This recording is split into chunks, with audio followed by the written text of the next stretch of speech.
काही काळात तुमच्या सगळ्यांच्या समोर येतील. काही काही चुका केल्या, त्या चुकांची किंमत त्यांना मोजावी लागेल. बीडच्या सभेतून अजित पवारांचा थेट इशारा, दादांचा रोख कुणाकडे यावरून चर्चांना उधाण.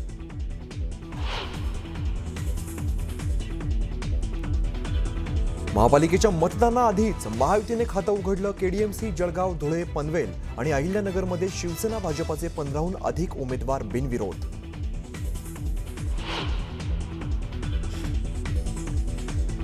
महापालिका निवडणुकीसाठीच्या रणनीतीवरती ठाकरे बंधूंची खलबत. शिवतीर्थावरती उद्धव आणि राज ठाकरेंमध्ये चर्चा.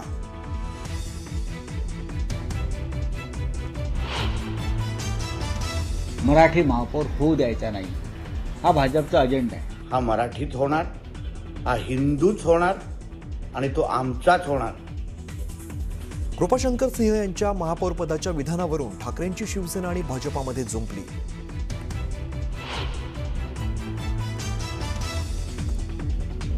पुण्यातील भाजप उमेदवार पूजा मोरेंचा अर्ज मागे. स्थानिक पदाधिकाऱ्यांच्या दबावामुळे अर्ज मागे घेतल्याचा आरोप. अर्ज मागे घेताना मोरेंना अश्रू अनावर.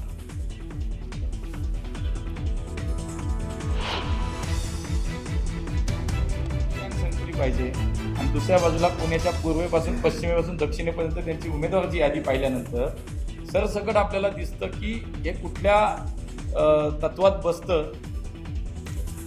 मुंडांच्या नातेवाईकांना उमेदवारी दिल्याच्या मुद्द्यावरून मुरलीधर मोहोळांचा अजित पवारांवर निशाणा.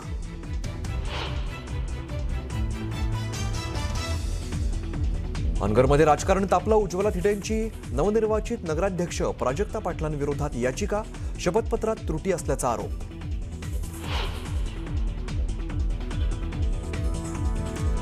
सत्रात भरला सारस्वतांचा मेळा. 99व्या अखिल भारतीय मराठी साहित्य संमेलनाच्या निमित्ताने निघाली ग्रंथदिंडी.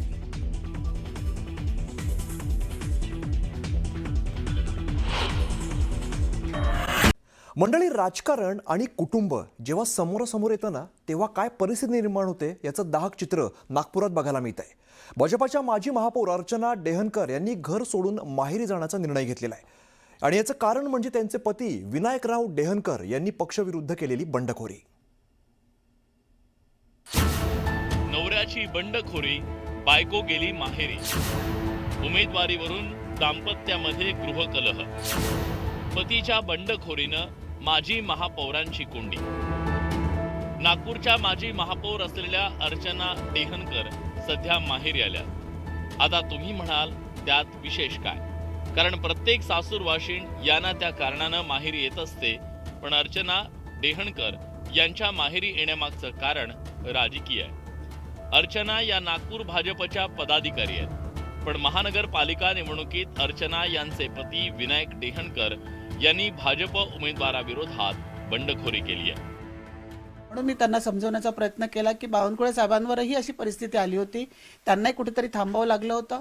आणि म्हणून जर पक्षाने ठरवलं असेल की असा निर्णय आहे तर आपण त्या निर्णयांच्या बाजूनी राहा आणि तुम्ही पक्ष उभे राहू नका. पण ते जर ठाम असेल तर मीही ठाम आहे. मला पक्षाच्या बाजूनीच, त्यांच्या निर्णयाच्या बाजूनी राहायचं आहे. पतीच्या बंडखोरीमुळे अर्चना डेहनकर यांची चांगलीच राजकीय कोंडी झाली. कारण त्यांच्या पतीनं पक्षाच्या अधिकृत उमेदवाराला निवडणुकीच्या रिंगणात आव्हान दिलंय. ठीक आहे, मी पक्षनिष्ठ आहे, ते पक्षनिष्ठ होते, आजही आहे. परंतु त्यांचा दबाव माझ्यावर होता वारंवार. थोडंसं मी प्रचार करून आलो. जेवण करताना त्यांची एकच रट, कुठे चहा पिताना एकच रट, तुम्ही उमेदवारी अर्ज मागे घ्या. का बरं? मी म्हटलं बाबा, आपल्या आपसामध्ये वाद घालण्यापेक्षा तुम्ही माहेरी राहा निवडणुका होईपर्यंत, नाहीतर माझा प्रचार करा. ते म्हणाले मी प्रचार करणार नाही, पक्षाचाच प्रचार करेल. म्हटलं ठीक आहे, तुमचा निर्णय तुमचा आहे, माझा निर्णय तर मी स्वतंत्र आहे ना. पण मी माझा निर्णय म्हणजे मी जर भारतीय जनता पक्षात काम करत असेल तर माझा हा निर्णय आहे की अपक्ष उमेदवाराच्या बंडखोरासोबत मी नाही राहणार. आणि म्हणून बाजूला होऊन शहरामध्ये आणि महाराष्ट्रामध्ये कुठेही मी भारतीय जनता पक्षाचा प्रचार करेन. एकीकडे त्यांचे पती विनायक डेहनकर बंडखोर म्हणून निवडणूक लढवत आहेत, तर दुसरीकडे पक्षाचा उमेदवार अशा कात्रीत अर्चना डेहनकर सापडल्या. त्यामुळे त्यांनी सासर सोडून थेट माहेर गाठलंय. ते कुटुंबाचे विचारधारा जे काही आहे ते आम्ही सोबत सगळे निर्णय घेतो. पण ज्यावेळेला राजकीय विषय येतो त्यावेळेला राजकारणाच्या दृष्टीने मला असं वाटतं की ती विचारधारा कुठेतरी त्याला तडा गेलेला आहे आणि जास्त त्याच्यात वाद होऊ नये किंवा त्यांनाही कुठेतरी विचार करण्याची थोडीशी संधी मिळावी याच्याकरता मी बाजूला होऊन हा निर्णय घेतलेला आहे. राजकारणात कधी काय होईल हे सांगता येत नाही. पतीच्या बंडखोरीमुळे अर्चना डेहनकर धर्मसंकटात सापडल्या. एकीकडे पती तर दुसरीकडे पक्ष अशी त्यांची अवस्था. पण पतीनं उमेदवारी कायम ठेवल्यास त्यांना पती विरोधात प्रचार करण्याची वेळ येणार आहे.